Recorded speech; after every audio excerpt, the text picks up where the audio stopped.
It's episode 22 of the Hodgepodge podcast. I'm your host, Doug. And I'm Dirty A. As the name suggests, we're going to talk about a hodgepodge of topics, anywhere from movies, music, TV, and other pop culture events. And in this episode, Dirty A and I will be taking a trip down memory lane as we discuss great cartoons of the past. You can reach us at the Hodgepodge Podcast at gmail.com, or over on our website, thehodgepodgepodcast.com, or over on my review blog, dougreviews.blogspot.com. Last episode was our first in front of a live audience for our Super Bowl blowout.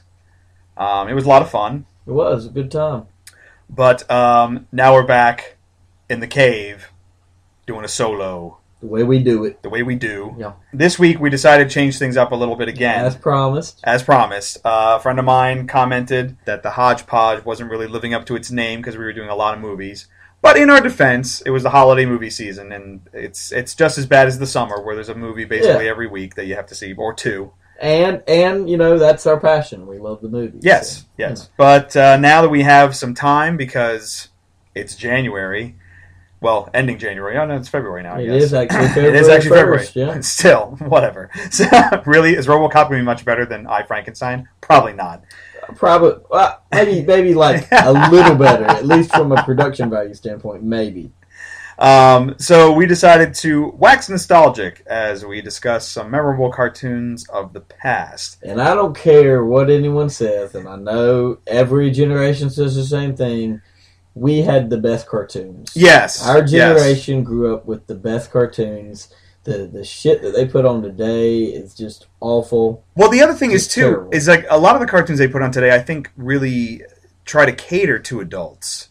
I mean, they like my nephews liked SpongeBob, but there's some jokes in there that don't really, adults would get. I mean, to be honest, I think they've always kind of done that. Right. I think if we were to go back and watch a lot of the cartoons we did back then, mm-hmm. a lot of them, there are some adult things that might slip by us. Right. But they definitely do it more today. Yeah. That's hands down. Yeah, it's more for like people in their 20s and stuff like that. Yeah. And I think that really happened in the 90s, because in the 90s, you know, kids of the 80s were growing up, and so they started steering it more towards like these teen shows, like Saved by the Bell and all that kind of stuff.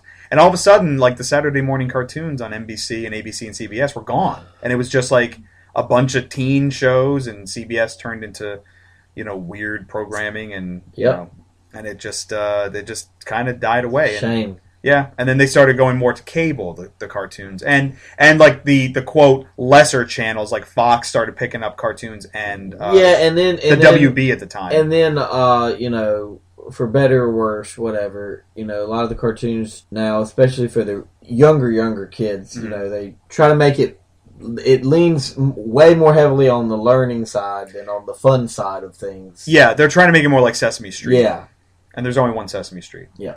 You know, on a side note, do you know how to get there? Because I've never been able to figure it out. I ask people, but no one can tell me how to get to Sesame Street. Very good. So, I think it's also because, I would say aside from maybe Pokemon, there really is not the amount of naked commercialism in cartoons that there was in the 80s. I mean, they would just make up toys and say, cartoon! Let's make a cartoon about this!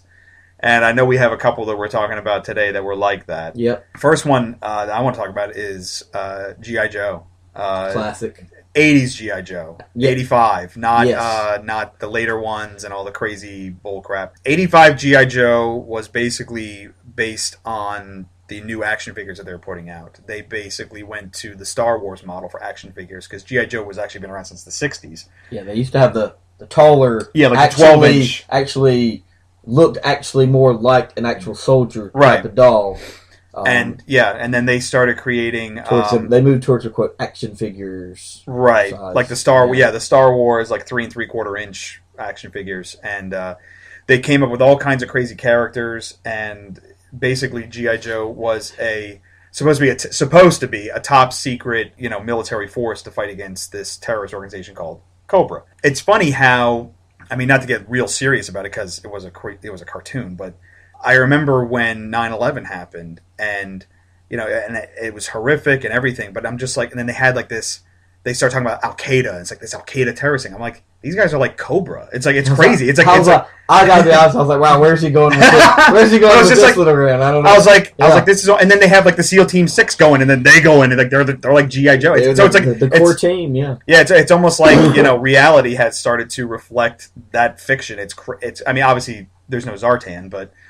Which is, by the way, which was what I was going to note as when G.I. Joe started jumping the shark a little bit with the Zartan's crew. Well, I still like Zartan, right. But they definitely started going. Maybe you want to use the word sci-fi instead of sticking with the soldier image. Well, it's interesting that you say that because G.I. Joe. When I loved it when I was a kid, I loved G.I. Joe more than I loved Transformers. They were the same. They were both from Hasbro Toys, and they were both done by Sunbow Productions. Did both the cartoons, and I was always more of a G.I. Joe guy. I had a friend in elementary school, and he was always the Transformers guy, and I was always the G.I. Joe guy. And I loved coming home, and Transformers I think was on at 4, and then G.I. Joe was on at 4:30, and I just loved it. Loved the characters. But what happened with me is that I got more into the comic books, the Marvel comic books that spun off of it. And what happened was they had a guy named Larry Hama writing the comic books, and he was like a real vet. So he really made the comic books, even though they had Cobra, and the toy company would say, you have to put this in there, you have to put this in there. He made it as realistic as possible. And he was really into like the martial arts and stuff like that, and that's how Snake Eyes basically became like the major... Snake Eyes was the main character in the comic books. But you can't have a silent ninja as the cartoon. It's not going to work so well, right? So for some reason they made Duke the main character, I guess, on the cartoon until for some inexplicable reason it became Shipwreck later. Who gives a shit about that guy? Yeah. I mean, I like that little bird, man. He came with a bird. The Venture Brothers they have a G.I. Joe parody on there. They're called OSI, and they have Shore Leave. And he's like super flaming homosexual gay, but he is Shipwreck. He looks exactly like... He's like, oh yay! He's like Sphinx, because Sphinx is their Cobra. But anyway, but the comic books were a lot different, and they would be a little more realistic. All the gear and all the weapons and everything, all were like real descriptions and stuff like that. I mean, he really did it. And Larry Hama also did the file cards for the backs of the of the figures. I remember I used to collect those. I used to have a whole catalog of them. Yeah. So he was really weaving this whole mythology that the cartoons kind of ignored for the most part. And the cartoons just kind of went their own way. I remember when I discovered the Hub on cable, and they play all like the old 80s cartoons and stuff like that, a lot of them at least. Yeah, they do. And I went and I started DVRing like Transformers and G.I. Joe, and I would go back and watch them, and I'm like, these cartoons are very bad. They're great for kids, I guess, but it's like, and they were great to sell the toys, but they're just bad cartoons. The best parts of the G.I. Joe, at least, and I won't get into Transformers. I don't know if you're going to talk about Transformers, maybe, but were the 5-part series that they would do, like for the whole week. Yep. And those stories were actually pretty good. Like cohesive story that lasted the whole week. Yeah. But every individual episode was just kind of they weren't good. They weren't good. The first 3 miniseries that they did, they were all very kind of similar. Like the first one was the teleportation device, the mass device. They had like the elements that they had to find, and then the next one was the weather dominator, and then the thing split apart, and they had to find the 3 elements of the weather dominator. Yeah, they went shooting apart, and they had to send teams out in each direction. And that's when Zartan got into it. Then they did the Pyramid of Darkness, which they had the 4 pyramid cubes, and then the 4th one was different. That was Serpentor. That's when they brought Serpentor into it. They really went crazy with Serpentor. And that's the thing. It's like Serpentor, when they put him in, that was really like the last straw for Larry Hama. He was like, okay, I'll put Serpentor in. But then when they did G.I. Joe the movie, that never was released in theaters, it was only released straight to video, they did the Cobra Law thing, and Larry Hama's like, no, I'm not doing Cobra Law. You can go fuck yourselves. I'm not doing this. This is fucking stupid. So he didn't do that. But, as a kid, I found that I had better adventures with the action figures than I did with watching the cartoon. Was it the movie where Cobra Commander turned into he turns into a snake, a real snake? Yeah, it was it was gross. It was weird. And it was interesting how it differed from the comic book, because in the comic book the main guy was it was Snake Eyes was the main character, but the main commander was Hawk, who only came in the Serpentor one. He came in much later, but he was in the comic book from the very beginning. But it was just, it was interesting, to see the differences. And I mean, I would still go back and read the G.I. Joe comics today, but the cartoons are just, they don't hold up, we'll say. As with a lot of that style of 80s cartoon, and really any 80s show, Yeah. it never holds up. I mean, Yeah. There's very few of them that really hold up. You got the absolute classics that I'll talk about later, like the Looney Tunes, but right. A lot of this stuff, it would never hold up. Even as much nostalgia as we have for it today, right? Yeah, it's all that's what it is. It's all thinking about it as a child. It doesn't hold up as an adult, and that's why it's so funny that and even I'm guilty of it. But I find it so funny that when they make the live action movies of these things, people like complain about the stuff, and it's just like I complain about the G.I. Joe movies because I'm like they should be following the comic books more, and they insert too much from the cartoon in there. But like the Transformers, there was a Marvel comic book for that, and that was the Transformers comic book was a lot darker than the cartoon, even though Transformers the movies. But you got the touch. That's right. But with the Transformers movies, everybody's like complaining, like the people who love the cartoons, are like, oh, it's real crappy, but those cartoons weren't good. And it's like it's not like complaining about like a comic book movie where they've built up like 30 or 40 years of continuity about a character, and then they just like throw it all away to do whatever the fuck they want. These were commercials. The cartoons were commercials to make you buy the toys. They absolutely were. It was about a marketing. It's a marketing platform for the toys in the store. Right. But you know what? It worked for me. Hell, I've got 2 seasons of Transformers DVD sitting right over here right now. I can pop them in anytime I want. I do love the G.I. Joe, though. That was a great cartoon growing up, and just how many hours of fun did we have just playing with those action figures and the God love it, the aircraft carrier that was too big for your room. I had the aircraft carrier. Absolutely. Yeah. We had to set up in the basement. It's still in the cubby hole at my house. So I'm sure it's missing so many pieces, but it's still there. I have to say, probably my favorite playset that they put out was the Terror Drone, the Cobra Terror Drone. That thing was fun as hell. That was fun. That was great. Circles. Yeah. That was good stuff. Yeah, I was always partial. I don't know why, but this is absolutely hilarious because it's absolutely true, and I was going to bring it up, and then I actually saw something in my Facebook feed about it just this week. Okay. Dr. Mindbender. Oh yeah, Dr. Mindbender. Yeah. Loved some Dr. Mindbender. Yeah. He was very cool. Very. Yeah, he's another Joseph Mingala. Yeah, he's another guy that in the comic book he was like a little bit more sinister, but he was pretty much a buffoon in the cartoon. Yeah, they turned him into an idiot in the cartoon. Basobento! Yeah, they did. They turned him into a complete idiot in the cartoon. He was always my favorite to play with. He had the cape and put him in his little like a hover track. Yeah, it had tracks, but it was like a tank kind of thing. Oh man. Yeah, I loved it. Shipwreck, for me, I always loved him as a kid just because he had the blue shirt. That's it. That was it. As a kid, he had a blue shirt on, and he came with a fucking bird. Yeah. So... Yeah, I always loved the ninjas. I loved Snake Eyes, Storm Shadow. And I remember how hard they were to find as the toys. I remember I found Storm Shadow. I was like, oh my god, I can't believe really? it. I don't recall that. There was a period where like Snake Eyes and Storm Shadow were like impossible to find. Yeah. They were definitely like called fan favorites. Those were the guys. Yeah. But again, they didn't really feature them that much on the cartoon. Nope. It was more about the comic books. What were the brothers? Oh, Tomax and Zaymon. Tomax and Zaymon, their names were spelled backwards. Yeah, they became bigger on the. They were bigger characters on the cartoon. In the cartoon, than they were because their whole thing was very visual. They were the businessmen, and then one of them had the scar. They were like the only circus way you could performers tell. too. Yeah, or something like that's that. what they were before, and then they became the businessmen / Cobra. Extensive allies. Enterprises. Yeah. That's what it was. Yeah.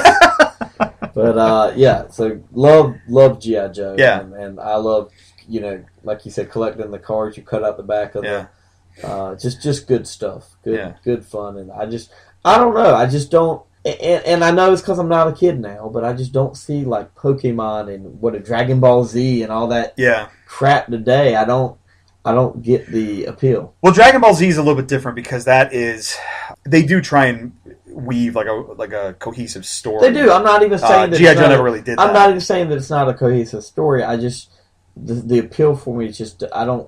Are you just not an anime fan more? Yeah, I'm definitely not an anime fan. Yeah, that might be it which is certainly grown a lot bigger since we've got. Oh yeah. So and I guess that probably explains most of it. But other cartoons today just I don't know, they just don't seem as fun.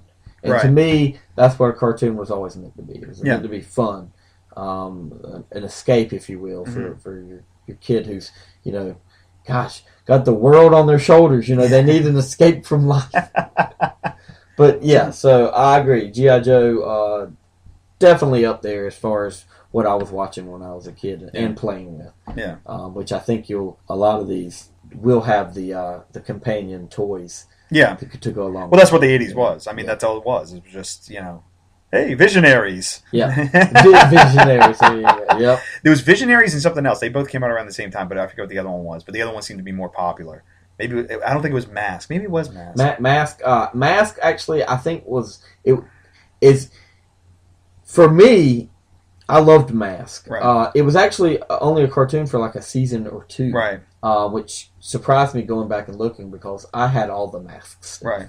Mask was, if you don't know what Mask is, it was another group of action heroes and with different skill sets. But what the niche was of the show is that they all had these outfits and their mask. Right. That they would put on. That mask would have a different ability for each one. Right. One would lift her on. One of them could lift things up in the air, and one of them could blow up things. And their battle base was a gas station. They would turn into a full on battle station. It was great. I loved Mask. It was kind of the same setup as a G.I. Joe, right? Right. It was this Mask actually is an acronym for something. I don't even remember what it stands for anymore. But they fought against like Hood. Or something. I think it was like Hood or something like that. But yeah, I did love some Mask growing up. My big one when I was a kid, everyone will remember By the Power of Grayskull. And the Masters of the Universe. Another cartoon that probably doesn't hold up as well these days. No, probably not. Probably not. I'd actually be afraid to watch it now. And they're trying real hard to make a movie out of it, and like people online are just like they did. Well, that's true. That's true. They are action movie. That's right. God, was it awful? Dolph Lundgren. They're trying to reboot it. We'll say. Yeah. And people are just like, doesn't Hollywood get it that with He-Man you can pretty much do anything you want. Yeah. Because it was like sci-fi and fantasy and all this mishmash, and it made no sense whatsoever. Which, looking back on it, that's what I loved about it. It was all this, this sci-fi and action and just everything that I like now. Right. I now know that. Well, that's why I liked it then because that's what it was. And you're right. And you're absolutely right. It didn't have to make sense. Right. It had the base story, and that's where it all stemmed from, and anything else didn't matter. Right. You had He-Man who had the power. Once he held it, man, it's really homoerotic. Yeah, it's very homoerotic show. But he would hold his sword in his hand. He would raise it above his head and say, "I have the power," and he would turn into a Hulk of a man. Yes. It was kind of like Flash Gordon crossed with Conan. Basically. It was a lot like Flash Gordon, but yeah. So He-Man again was another one of these cartoons that was sole purpose served to sell the action figures. Right. That's the idea from Mattel. And yeah, Mattel and guess what? I owned every one of them. I mean, I owned even the ones that were hard to come by, like Moss Man. I had Moss Man. This guy had it. And Stinkor. Stinkor. Now, I still have a lot of these today in that same old cubbyhole I was talking about. Moss Man, not so much moss on him anymore. No, yeah. He's kind of got hit with pesticide, probably. Yeah, but they, He-Man also had its jump the shark moment when it brought in some new villains. Hordak and the Horde. And they came from She-Ra's world, didn't they? There was a little crossover. Yeah. But that's kind of when it jumped the shark. But man, did I love me some Trapjaw. Love Trapjaw. He was my favorite. He was my favorite. I absolutely loved Trapjaw. Had the interchangeable arm. I didn't like him as much on the cartoon. I guess I liked the figure. Because they turned him into an idiot. Because they turned him into an idiot. But I liked him. I liked him and Beastman both in the cartoons. They just turned him into. Well, to be fair, they made every villain in the cartoon pretty much an idiot. Yeah, except for like Evil Lyn, and that's about it. Yeah, and Skeletor. Yeah. Well, no, even Skeletor was an idiot. He was a bumbling idiot. I'm Skeletor! I loved the figures where they came out with like the battle armor. He-Man. Oh yeah. Great, you punch their chest and it flip over and have a little chink in the armor there. You hit it again, 2 chinks in the armor. Oh, I loved it. They had one He-Man. You could put blast caps in the back. Right, I remember that one. Yeah, you put the blast caps. Yeah, I remember that pop, one. Pop, pop, pop. Yeah. Oh man, did I love some He-Man. The cartoon was interesting. It was from Filmation. It had that Filmation look to it, and that's what was interesting too. Is like they had all the different animation studios and they all had their look. Because Filmation did a bunch of stuff in the early '80s, late '70s. They did like Tarzan, and they did a Batman cartoon in the late '70s. Did yeah, they do Batman? Yeah, late '70s, early '80s. I don't remember that. It was on CBS. Okay. And they actually teamed it with Tarzan. I think actually Retroist did a podcast about it. But He-Man was interesting. Same thing as G.I. Joe. They had all the colorful characters. They had like we already mentioned, Trapjaw. They had Triclops. They got the 3 eyes. The Triclops was one of the Manny Faces. Manny Faces, who was bad but then turned good. Yeah, I think it was part of his Manny Faces. Right. He'd have one that was the human one was good, and then like the Beast he had like was an bad. android one, and then he had was like a robot. a Cyclops looking one. They had, really, they all had the same build except for Tila, who was the woman, because she had a slim build because she was a woman. But Tila was Man-at-Arms' daughter. Yep. And they lived in Castle Grayskull. No, they didn't. They lived in the palace. Castle Grayskull You're right. Yeah, all these people lived in the palace because he was Prince Adam. Right. And gosh, I can't even remember. He was the a dad's pussy. name. I even had the dad. I even had King. Oh God, really? Yeah. Oh my God. I have him. Those must have been like late figures. Crazy. Yeah. So yeah, you're right. They lived in the castle, or they lived in the palace. Right. And then Castle Grayskull was where He-Man would go when he was. He'd ride Battle Cat out there, Cringer, if you will. Yes, the scaredy cat who became Battle Cat. And then you had Snake Mountain, which was my favorite as a kid. Yeah. It's the Snake Mountain. It was my favorite, but I also hated that it was my favorite because it was the bad guy. It was built so much better than Castle Grayskull because it came out later. It came out 2 or 3 years after. I had Snake Mountain. I didn't have Castle. I never had a Castle. Snake Mountain had that fucking voice changer modulator thing. You talk into it, be like, and it just raspy up your voice a little bit. Skeletor, he was a classic cartoon villain. I would say though, Skeletor, you're right. He was pretty much a buffoon in the cartoon. Yeah. I would say a lot different from Mumra and Thundercats. Mumra was actually kind of scary. No, way different. Yeah. Mumra, they actually did try to make him kind of terrifying, villainous. Yeah. Skeletor, they obviously in He-Man they just made the villains look like idiots because they didn't for little kids. They didn't scare kids. Right. But remember, I don't even remember his name. I don't even know if he had a name. But the android He-Man, the blue. Oh God, Faker. Yeah. Got him too, man. I love that one. Was he on the cartoon? Yes. I can't remember. Yes, he was in the cartoon. Because there were a bunch of figures that never made it into the cartoon. Like Stratos was on there. And then they had Mecha-Neck, which was the guy who with the neck that extended. They actually, more than a lot of the toys, they actually did have a good number of them in the cartoon. The figures also came with comic books, little comic books that basically told a story about He-Man and the guy you bought, or or Skeletor and the guy you bought. I remember Fisto. There was Fisto, and then there was the racist Japanese guy with the gold hand. He was a kung fu guy. The kung fu chop, where it was like spring-loaded hand. Yeah. It was like jitsu or something like that. He had a golden he had gold hand, and Fisto had like a silver hand. Yeah. And I think it was jitsu. Yeah. And that's right. He was the evil counterpart to Fisto. Yeah. But He-Man was again, like I said, like G.I. Joe. It's a cartoon. Probably wouldn't hold up today. No. But if they did want to make a movie out of it, if they wanted to like adult it up a little bit, there is a lot of potential there. It could be done. It could be done, and it could be done really cool. Right. Like when the live action movie originally came out, I was so excited. Yeah. And man, did they f that up? Yeah, they did. You know what? That was actually, oddly enough, one of the things that I hated about that movie so much. That would actually be a pro in a lot of these Marvel movies that they do today. I wish they had more characters in Masters of the Universe. Right. But they stuck with like 3 or 4. It was like, I think Man-at-Arms was in it, He-Man and Tila, that's basically it. Yeah, and is Orko in it? I can't remember. No. Orko's not in it?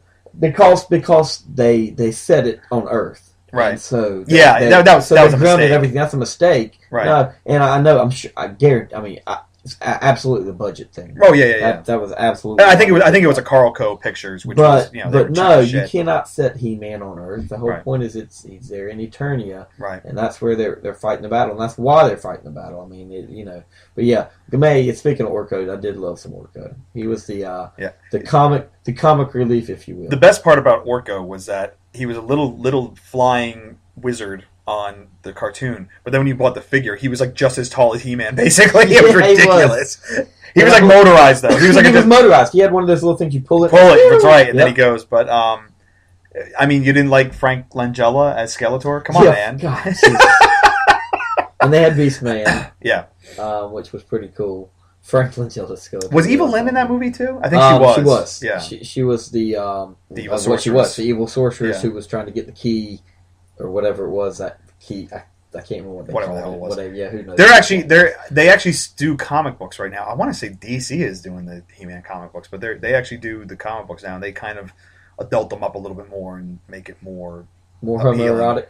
I don't know if they could. Because the other thing is too with that is that like all the male figures had like the same build basically. They all have like the rippling muscles stuff like that. But then like you're like, is that his clothes or is that his skin? Especially with like the monsters, because it's like, really, he's got blue skin? It's like that's kind of weird. And they all had the fur trunks. I mean, it was all they did have the fur trunks. Yeah, it was like a Chippendales manager's wet dream, basically.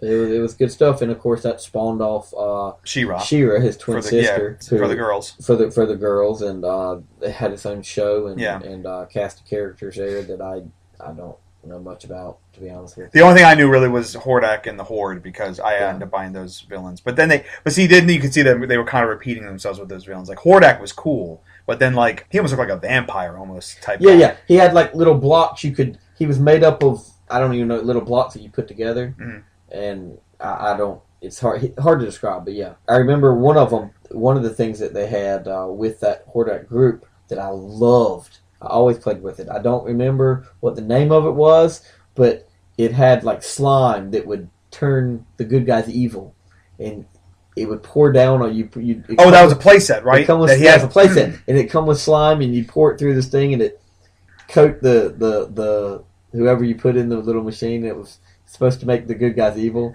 Loved it. And he had some guys that were kind of repeats from the other. Like he had a Beastman himself. Grizzor, was like basic Beastman. They did the whole mirror image thing. Yeah. Another 80s cartoon that I loved, and actually I think this one does hold up today. I remember I got it for my nephews on DVD one year for Christmas, something like that, and they watched the hell out of this show. And I couldn't get them into anything. Like I couldn't get my nephews into action figures or anything like that. They were all about technology and video games, stuff like that, because they start them so young on that stuff now. But Disney's DuckTales. Woo! Yep. DuckTales is a cartoon that holds up today. It's based on the Carl Banks comic books that they used to do way, way, way back, and like all like the Donald Duck and Scrooge McDuck universe. And I was actually surprised to learn how many characters actually did come from the comic books. They didn't just make them up for the cartoon. But the cartoon, to me, was fascinating. It was one of the greatest cartoons ever. And it basically, that was like paved the way for all these other Disney cartoons like Tailspin. Yeah, it was definitely the first, or Rescue Rangers, and then Darkwing Duck. And, but DuckTales was the first one that they put out. And had great characters, a fantastic diversity of plots and influences. I mean, they had influences from Shakespeare, Indiana Jones, spy stuff. They did. They went everywhere with that show. Fantasy, sci-fi, all kinds of stuff. They did like time travel stuff with like Gyro Gearloose would do time travel stuff. Gyro, I love. And actually, to be honest, it was kind of an inspiration for me for my kids' book that I wrote, Great Big World. Oh, okay. Because I took a lot of different genres and just kind of smashed them all together. And DuckTales was definitely an influence with that. Because like one day they'd be doing like I remember the one where I think it was a 5-parter that they did, because that was a big thing with the 80s cartoons. They did like the 5-parters that they could run the whole week. It was the one where Scrooge was competing with Glomgold, Flintheart Glomgold, on who had the most money. And then he was flying it like on like that island from like they were in Atlantis in one episode, like the underwater city of Atlantis. And then they just went everywhere and they did everything. They were in the Bermuda Triangle one time. I remember that. I remember the. It was just, and then they would go into space and stuff like that. And then they got like Gizmo Duck involved, and then Gizmo Duck. That's kind of where it started jumping the shark a little bit for me. But it was just a great cartoon. The whole premise was that basically, for the cartoon at least, is that Scrooge McDuck is the richest duck in the world. He has his number one dime, which for some reason has magic powers. I don't know why. I don't know why everybody wants this dime. But if Scrooge loses the dime, he's like destitute. Even though he has like a money bin. He immediately somehow loses all his money. He has a money bin full of gold coins. He's that rich. And his main villain is Flintheart Glomgold. He also had Magica Dispel, the Beagle Boys. And then basically what happens is that Donald Duck is his nephew, and he goes into the Navy. And so he has to leave his nephews, Huey, Dewey, and Louie, with somebody. So he leaves them with Uncle Scrooge. He has a butler, Duckworth, who is actually a dog. He's not Duck, but he's Duckworth. And then he has a nanny for the boys named Mrs. Beakley. And she brings her niece with her, Webby. And so they all end up going on these little adventures. And the boys are like the woodchucks, the junior woodchucks.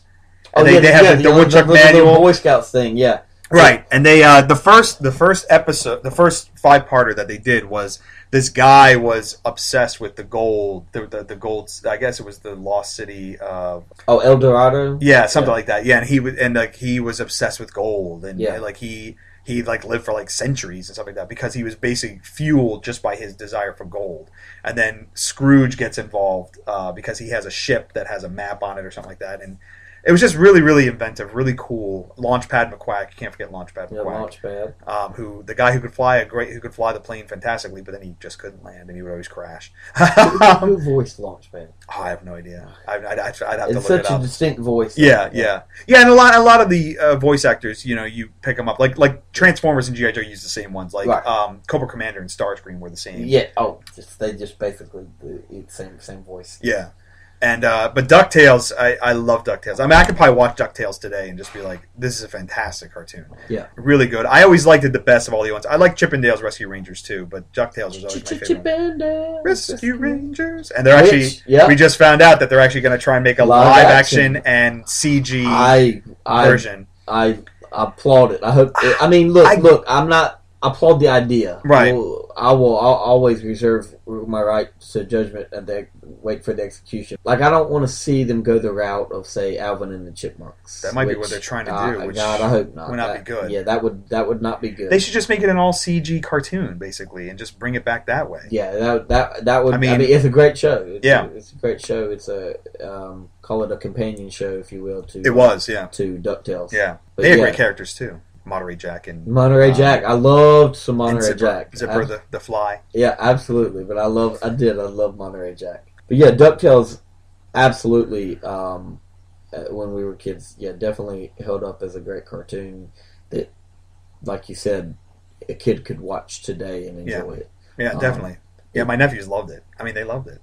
Yeah. Do they? Is that out on? Can you get that DVD? Oh yeah, you can get that DVD. I got it for them. I got 3 nephews. Each one of them, I think there's 3 sets, and I got them each of them one of the sets. Yeah. And then there was also the DuckTales movie that came out, Treasure of the Lost Lamp. I don't even know if I've seen that. I think I may have seen it on cable one time. But it would blur together with me with seeing all the other episodes. But they actually did. They did kind of like what Star Trek: The Next Generation did with their movies, where you can tell that it's movie lit and stuff like that, and they did that for the DuckTales movie. You could tell it was not a normal cartoon on TV.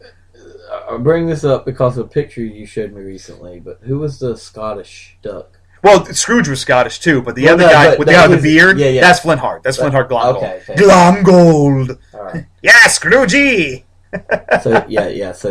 He was the evil guy. Right? He was the main villain, yeah.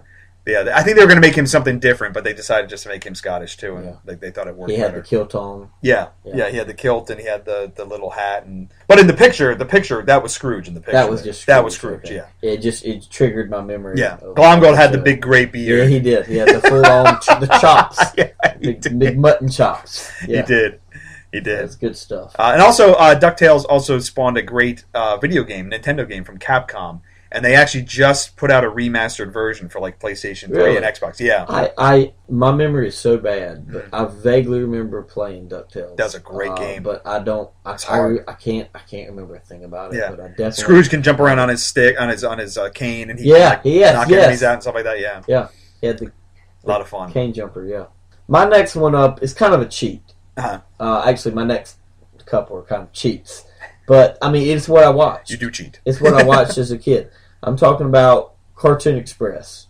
Okay. And I say it's a cheat because it's a conglomeration of different cartoons. Right. Each week they would sort through something different, but it ran from the very early '80s, like '81, '82, to like the mid '90s. And that was on USA Network. USA. It's called USA Cartoon Express, and I absolutely loved every cartoon that they put on there. You had your Huckleberry Hound and Friends, Mm-hmm. your Hong Kong Phooey in the later days.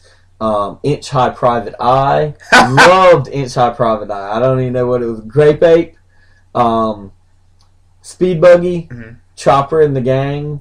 I mean, just all these great cartoons that, they'd show they were like little 10-minute cartoons, 15-minute cartoons at a time. And Cartoon Express would run from like 6 to 10 every Saturday morning. Right.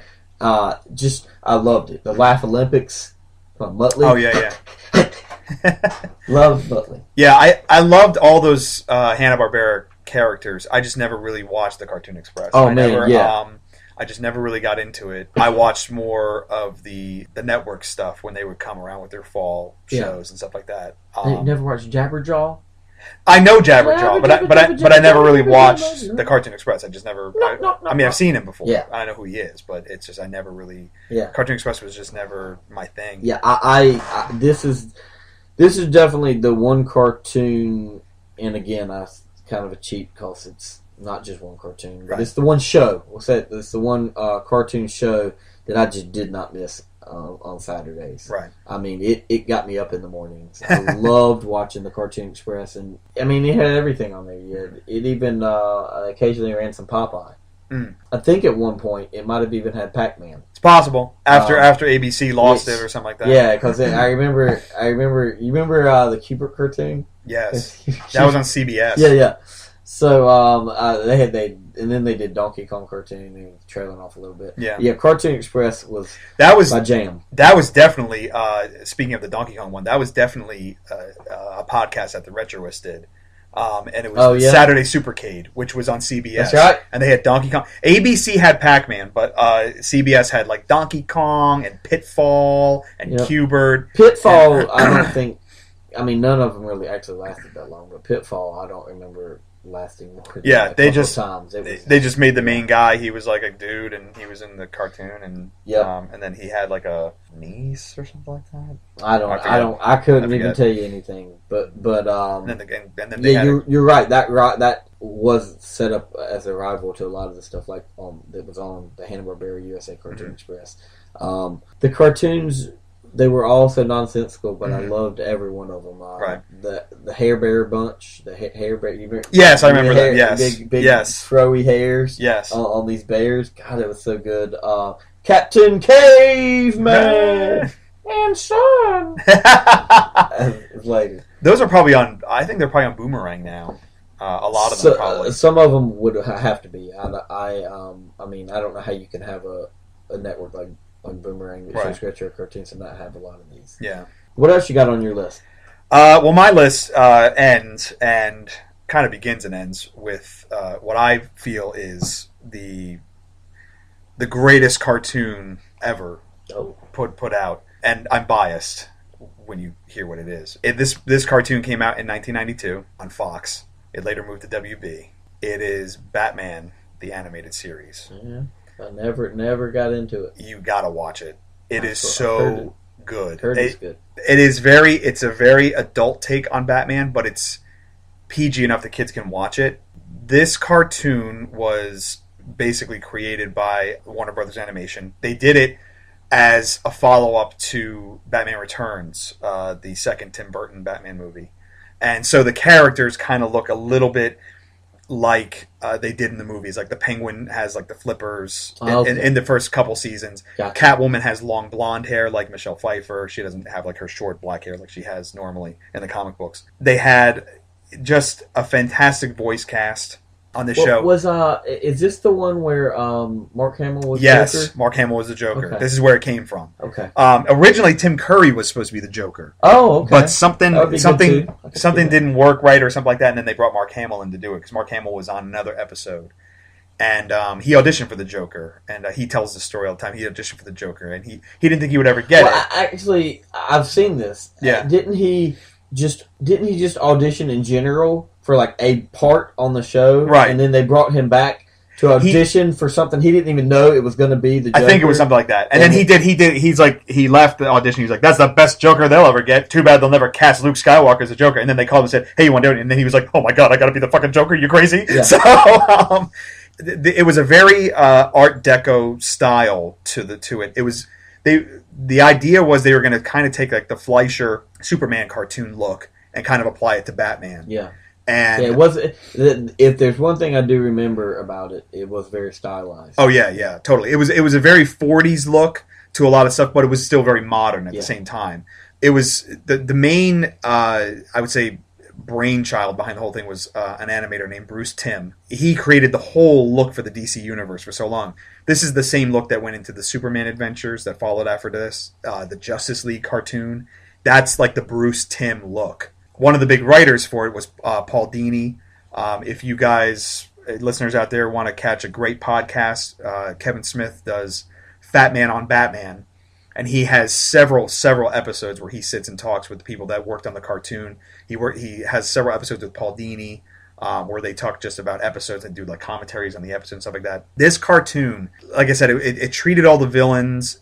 They treated them like human beings, and it humanized the villains. It redefined a lot of the villains. Like from the 60s, you had Mr. Freeze, who was just a guy who like in a spacesuit almost said like, I like cold and I'm Mr. Freeze. Yeah. And then in the Batman animated series, they made him a tragic figure. You almost like rooted for Mr. Freeze because of what happened to him. They did a 2-parter where they showed, and actually they built it up over the course of like the first season, the lead up to Two-Face. They had several episodes with Harvey Dent in it. And then finally they did the 2-parter where he becomes Two-Face. And you find out that he had a split personality and all this stuff. And the Two-Face personality is really a big bad Harv. And it's like, you know, his rage that he kept like inside him. And then he has the accident, and then psychologically splits. Right. They did it different from the Nolan movies, and they also did it different. But the Nolan movie is actually more similar to the cartoon because in the comic book somebody threw acid in his face in a court case, and that's what they did with the Joel Schumacher movie. Right. That's exactly. And somehow his face turned pink, neon pink, with eyebrows that just shot out wherever. Yeah. But on this there was an explosion and it blew up like half his body, so it was more like the Nolan movie where he caught on fire on half of his body. The Joker you mentioned, Mark Hamill played the Joker. Luke Skywalker is the Joker, and he did the voice of the Joker for 20-odd years, voicing him in this, in Justice League, in video games. I mean, if anybody out there has played the Arkham City or Arkham Asylum games, not the new one that's out, because they changed the voices up for that one for the first time forever. Mark Hamill is the voice of the Joker, and Kevin Conroy is the voice of Batman. And Kevin Conroy, as much as I love Christian Bale as Bruce Wayne and Batman, and I loved Heath Ledger as the Joker in The Dark Knight and the Nolan movies, Kevin Conroy is Batman. When I read a comic book, his voice is in my head. His voice is in the head of probably every reader that reads Batman now. And the same goes for the Joker. Mark Hamill's voice is in your head when you read the comic books. Right. I mean, it completely redefined Batman. Did they do the smaller villains like Clayface? They did all of them. This is where they became popular. Okay. Because what happened was nobody really knew who Clayface was, and they redefined Clayface. Like in the comic book, he was more like, I would say he looked more like the Thing a little bit, but like with like he just had mud on him. Right. But in this, they made him like this hulking clay monster that could just change like Zartan in the G.I. Joe cartoon and be whatever figure it needed. Form weapons with his hands. I mean, they redefined him. They Killer Croc. They brought him into it, and really the villain they really hit home in the animated series, which also resonated into the Nolan films, is Ra's al Ghul.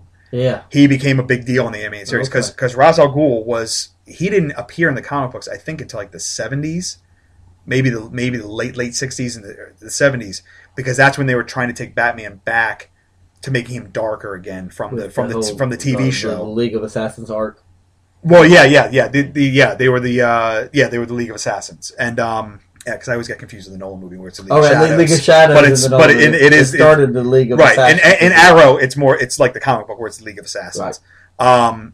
But Ra's al Ghul was taking Batman back to this darker territory from the 60s TV show with Adam West, where it was like a big joke, ha ha ha. He became like a big villain for Batman, and nobody really knew who he was until this cartoon came out. And then the general public's like, oh, I know who Ra's al Ghul is.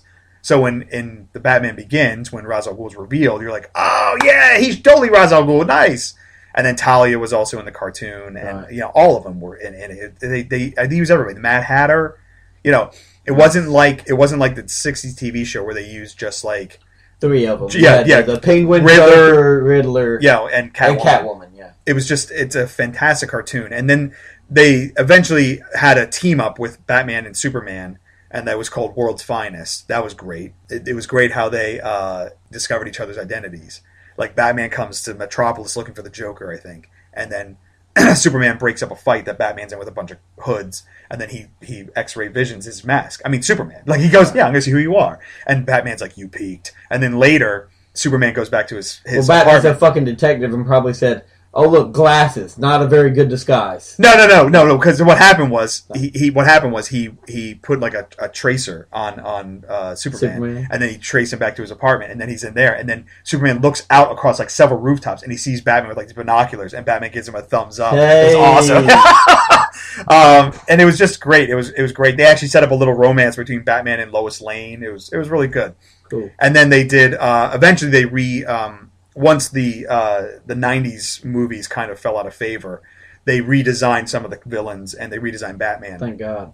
Because Batman, he wore the gray, and the gray. It was black, but it had the blue sheen on it, and then it had the symbol with the yellow circle. Yellow circle. Yeah. And then later, when they moved to WB, it became just the big darker, black. Yeah. And he was just all black and gray. And then they redesigned Catwoman. I'm wondering if they're going back to the gray for Affleck, because you keep hearing about his suit. It's possible. You keep hearing about his suit's going to be real different, but real cool. I'm not going to be surprised if they make it a lot like the video game, honestly, which is more of the blue and gray, but it's still an armor. Right, it's armored up and stuff like that. Yeah. And also he's going to be much older Batman too, so it'll be interesting. And we just found out that they cast Jeremy Irons as Alfred, which is perfect.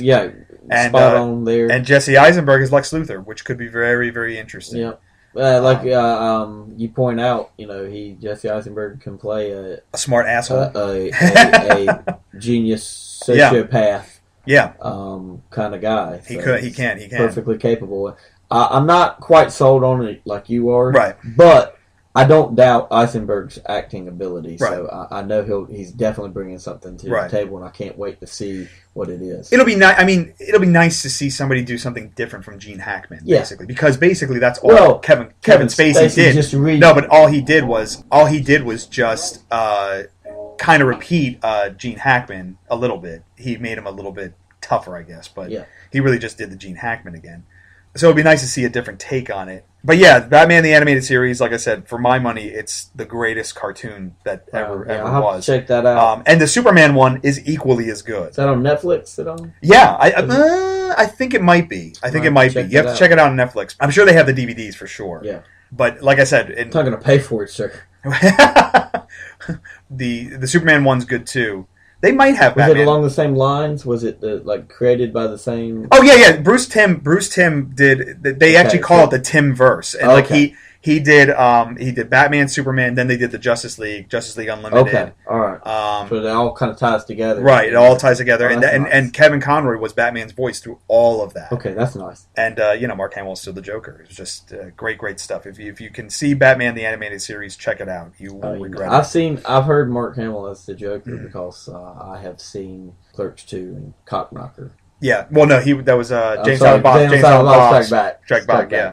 Cockknocker. Yeah. Which is basically him doing a spoof of what he had been doing. He did a similar voice to the Joker when he voiced on the '90s Spider-Man cartoon. He did the Hobgoblin. Oh, okay. So he did a very, very similar voice. Yeah. People don't know that. A lot of people don't realize Mark Hamill, like his voice work. That's where he went after Star Wars. People think he just dropped off the map. Well, he did from an acting, he did Broadway first, and then he did from what we would consider an acting perspective, but his voice, because he didn't want to get typecast. Like you said, 20 years he's been doing that stuff. It's funny because they keep talking about hints keep leaking out about Star Wars Episode 7, and they're finally inching towards the announcement that yes, the three of them are going to be in it. And I got to be honest, I'm more excited to see Mark Hamill in that movie than I am to see Harrison Ford. Me too. I'm more excited to see Mark Hamill. I can't wait Luke to Skywalker see him reprise that role again. I've actually you see like the split image now of where he's kind of gotten in shape again. Yeah. He really let himself go.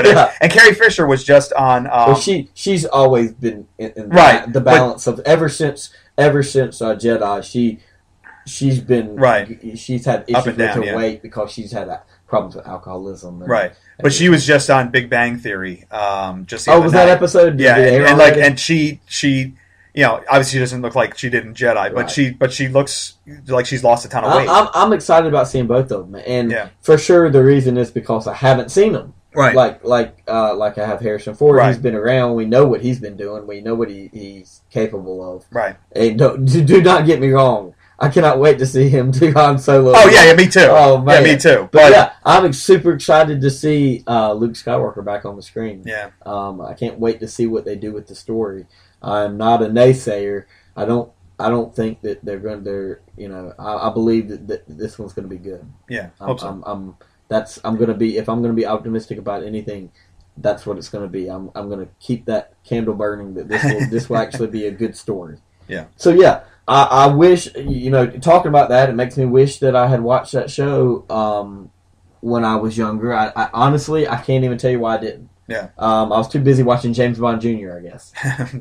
Dun, dun, dun, dun, That's right. Bang. That's right. They actually had a show called James Bond Jr. Did. And I watched it. James Bond Jr. Oh my god. Yeah. So anyway, my next pick, which is undeniably the biggest cartoon classic of all time. Yeah. Looney Tunes. Right. I love Looney Tunes. Love Looney Tunes. He's getting a crazy look in his eyes. I really do. It was just such a great cartoon to watch. And talk about still holding up. Oh yeah. I'll still watch it today. Yeah, Looney Tunes, yeah.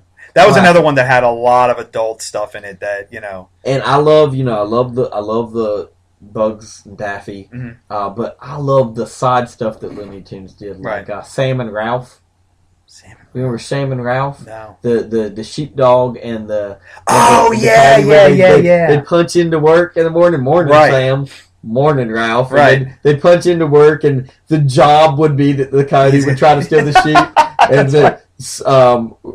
Sam would try to keep him, and he grab him by the neck and punch him, and then they clock out at the end of the day. See you tomorrow, Sam. I'll see you tomorrow, Ralph. Oh, I loved it. It was genius, a genius cartoon, and even as a kid, somehow we got that was funny. This was these animals, and that it was their quote unquote job to do this. Yeah. Love Looney Tunes. The Abominable Snowman bit where Bugs burrows his way to Antarctica or the North Pole or wherever, South Pole, wherever he goes, it's Arctic, and he gets snatched up by the Abominable Snowman, who just, I will love you and pet you and name you George. Yeah, the whole of mice and men thing. Yeah. Absolutely love it. He spanked his ass and Bugs his head with a flying. Oh, Looney Tunes is just the absolute best. Do you know how many voices Mel Blanc did on that? Oh my gosh! Did he do like all of them? He did. I don't know if he did all of them, but he certainly did the vast majority of them. I mean, that guy. I know he did Bugs. He did Porky. Yeah, he did. He did most of them. At least 90%. I mean, he did a lot of. I don't want. I'm not gonna take the time to try to look that up, but it was definitely. It could easily be all of them. Wow. He was amazing. He was the first voice guy. That I really understood as the people knew. The people do a voice. This guy, that's his job. He does these fucking crazy voices for these animals. Elmer. Yeah, Elmer Fudd. Yep. Yeah, Looney Tunes are great. I liked, in the, I guess it was the early '90s, I guess, when Steven Spielberg got involved. Yeah. And did the Tiny Toons. The Tiny Toons, yeah. Which was great. I love the Tiny Toons. Led right into Animaniacs. That's right. With Pinky and the Brain. And those were both in the vein of Looney Tunes, where they did a lot of stuff that was adult that people didn't get. One of my favorite things that they ever did on Tiny Toons, and I guess Tiny Toons, when that came on, I guess I was like late middle school, maybe going into high school at that point. Yeah, we were older at that point for sure. They did an episode where they did 2 songs from "They Might Be Giants," and then Buster Bunny, he even says, "Who are these guys?" And they did 2 videos. They did one for Istanbul, not Constantinople, and Particle Man, and it was amazing. And it's like, because I listened to "They Might Be Giants," so I was like, I know who these guys are, and it's like just to see them on like this network cartoon, and you're just like, and wow. again, that was when when they did the Tiny Toons and stuff. That again was when they got in. That's when they started getting into the whole we're going to put adult things in here. Paul Dini, who wrote for Batman the Animated Series and a bunch of other stuff, he was on Tiny Toons. He wrote for Tiny Toons. Okay. Yeah, so it Makes sense. that's because it's Warner Brothers too. Yep. So it's but yeah, Looney Tunes is great. It's classic. Timeless. It's timeless. Any kid can watch Looney Tunes. I mean, of course, and of course, in the politically correct times that we're in, not even the violence. People go back and like they're just like, wow, that was kind of racist, stuff like that. But it's like, you kind of got to. It is, but you kind of got to take it. With I don't think Looney Tunes didn't do it as much as maybe some of the early Disney stuff. But they definitely skated around some lines. Yeah. But you're right. I mean, everything's a product of its time. Yeah. And it wasn't. When we say racist, it's not like overtly racist. Yeah, it was like stereotypes. Yeah, a lot of racial stereotypes in it and stuff like that. But it was. I mean, still, it's a classic cartoon. I mean, Bugs Bunny. I mean, how can you not like Bugs Bunny? Looney Tunes have kind of. It's interesting because like you can go and watch those old cartoons, and they hold up. But then the characters, they've always tried to translate them into modern times, and it just hasn't really worked. And I guess that's why they did Tiny Toons, because they tried to do it. And that did work. Tiny Toons did work, but like when they tried to like do like Space Jam and shit like that, and it's just like it just doesn't, it doesn't. I didn't. As much as I love Looney Tunes, Space Jam wasn't for me. What was it? Looney Tunes Get Back into Action, something like that. The Brendan Fraser. Oh my god! I don't even remember that. I kind of sort of remember that. That was okay. It actually was okay, but they did the same thing. Speaking of bringing things in modern times, they did the Muppet Babies. Yeah, they did Muppet Babies in the '80s, which was also a great cartoon. Yeah. Along the lines of DuckTales, it had a lot of movie influences and stuff like that. But now they have done the Muppets movie, which came out a couple years ago. It was good. And it was good. It was really, really good. This one coming up looks great. The new one looks funny. So, I mean, maybe they can do the same thing for Looney Tunes. I don't know. I feel really sorry for kids that grow up and don't get to watch Looney Tunes. Yeah, I mean... That was the penultimate cartoon for me growing up. I would always watch Looney Tunes, and that's going to be the one I always remember. Right. I just love seeing the imagery of, Bugs being the coolest creature walking around in the forest, but then you get this animatronic-looking girl. Right, the girl robot. Up, just doesn't look like anything at all. He just falls goo goo gaga in love with her. Oh God, I love every piece of it. But it to me was so groundbreaking because it was the linchpin that sparked so many different other cartoons in different ways. Right. Whether it be the voice work or the style of the cartoon or definitely the meaning behind Looney Tunes. It was all about just being funny. Right. It was all about entertainment. Yeah. And to me, that's what a cartoon is meant to be. Right. I'm perfect. Don't get me wrong. I'm perfectly fine with education and having learn things in your cartoons, but it wasn't really what I grew up on. Right. It definitely inspired. I would say definitely inspired like Tom and Jerry and that stuff. Yeah, Tom and Jerry. Well, was it Tom and Jerry was probably Tom and Jerry Could have been before. I don't think No? so. Well, I Looney thought Tunes like stuff they were doing like in the 40s and stuff like that. Was it? Is the latest the 40s? Okay. Yeah. Tom and Jerry came around in the 60s. Yeah, I think so. Yeah. Another great cartoon. Yeah. Love watching Tom and Jerry, which, I think so. or as I like to call, Itchy and Scratchy. That's right. Fight, fight, Fight, fight, fight. The Itchy and Scratchy Show. And that's the other thing that we should also say. We probably should have put this in the beginning, but I kind of steered away from prime time cartoons like The Simpsons, Yeah. and stuff like that, and South Park and stuff like that, because that's a different animal. We're altogether. talking about childhood. Yeah, we're talking more about childhood cartoons and stuff like that. Geared towards kids. Yeah. Not. I mean, because if you're going to say the greatest cartoon of all time, Gummy Bears. No. Oh, no? You probably got to say The Simpsons. So it's like, Absolutely. but 100% agree. I know. Then Gummy Bears. Because they bounce here and there and everywhere. Maybe. They have new adventures that are beyond compare. Gummy Bears. What was funny about the Gummy Bears is that it was basically the Smurfs, except it was absolutely bears. the Smurfs. I loved it. And they had gummy berry juice. It was absolutely the Smurfs. And it's like, this has nothing to do with those fruity it was those fruity absolutely the candies that I Smurfs. eat. Do you remember the shirt tails? Sort of, yeah, a little Sort of. bit. Yeah. Yeah, Where they had the messages on the shirts. The message was light up on the shirt. But Or the emotions are on the shirts or something like that. Or the messages dictated, or the messages conveyed their emotions on the All shirts. right, Yeah. right. Like, I'm happy, and it'd be like super. Oh man, I love the shirt tails. They had like glasses. Hardee's used to have like those collector glasses of different things, and they did shirt tail glasses, and then you could also get like the little stuffed animal at Hardee's. Love the shirt tails. You had Mo, you had Bogey, who sounded like Humphrey Bogart. Oh my god. Yeah, hello, sweetheart. What's He's that? a monkey. He's That's a a monkey. monkey? He had a tiger in there. Loved it. And then you got cartoons like your Thundercats. Right.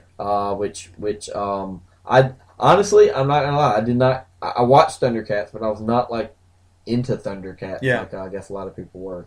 But I remember one cartoon, I don't know if you remember this one. I actually had to not for this podcast, but when I was trying to think of it years ago, I actually had to look up the name of it because I was like, what is it called? The premise is it's kind of a crime-solving group of teens, but one of them, whenever he'd get hot, he'd turn into a car. Do you remember this? No. It's called Turbo Teen. No, I don't know what the And hell I'll that never is. forget. I'll never forget. He's like in this Mexican jail, and then someone feeds him a hot dog with chili on it, and he'd smile, and his face would widen out and turn into a grill. Oh and my god! And then his arms would turn into wheels, and his feet and he'd turn into a car, and they'd all jump in and drive away.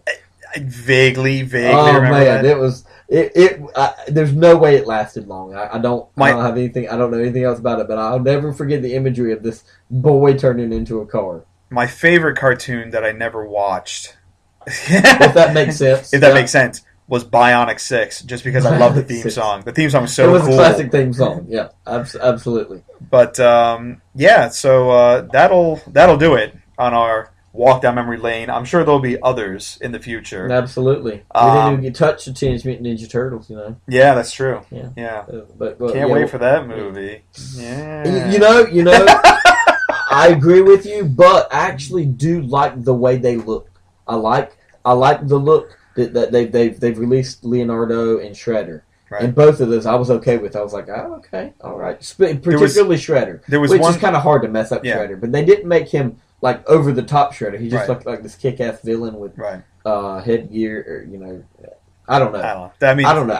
Again, for the me, the story's still going to suck balls. For me, Teenage Mutant Ninja Turtles is. I mean, we can talk about that when that movie comes out. We'll save that. We'll save it. We'll to be save the continued. conversation To be continued for the movie. Yeah. But thanks for listening. Next episode, we will be back on movies. We'll be talking about the Lego Movie and George Clooney's project that's gotten pushed back a couple times, I think, Monuments Men. We're Army Men. No, we're Arty Men. So we'll see what happens, because some of the reviews have been kind of unkind towards it. Have they? Yeah. Okay. So we'll see All what right, happens we'll with that. see. But the Lego Movie looks hilarious. I just like making fun of the premise. I'm sorry. Yeah, I know you do.